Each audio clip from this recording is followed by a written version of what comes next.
सबसे पहले डेफिनेशन देखते हैं जी। TNA is a systematic process to identify, analyse and address the training gaps and needs within an organisation. Basically जी आपकी जितनी भी ऑर्गेनाइजेशन के अंदर एक्टिविटीज हो रही हैं वो सारी तो आपके वर्कर ही परफॉर्म कर रहे हैं। और अगर आपके परफेक्ट वर्कर्स कॉम्पिटेंट नहीं है तो ओबियसली फिर आपकी जो प्रोडक्टिविटी है वो भी इफेक्ट होगी और आपकी जो सेफ्टी है वो भी इफेक्ट हो सकती है।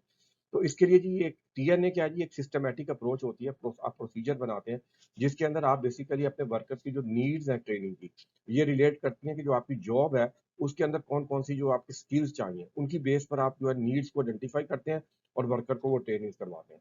अब गैप्स क्या होते हैं, जब आप काम कर रहे होते हैं with the passage of time आप आइडेंटिफाई करते हैं कि कहाँ पर यार एरियाज ऑफ इम्प्रूवमेंट है या कहाँ पर जो है वो चीज़ें थोड़ी गड़बड़ चल रही हैं। तो उन चीज़ों को इम्प्रूव करने के लिए जो आप फिर जो आप प्लान करते हैं उसको आप कहते हैं गैप एनालिसिस। तो ये दो चीज़ें जो होती हैं बहुत क्रूशियल होती है। एक तो आइडेंटिफिकेशन ऑफ द ट्रेनिंग्स और दूसरा जो आपका आ जाता है आइडेंटिफिकेशन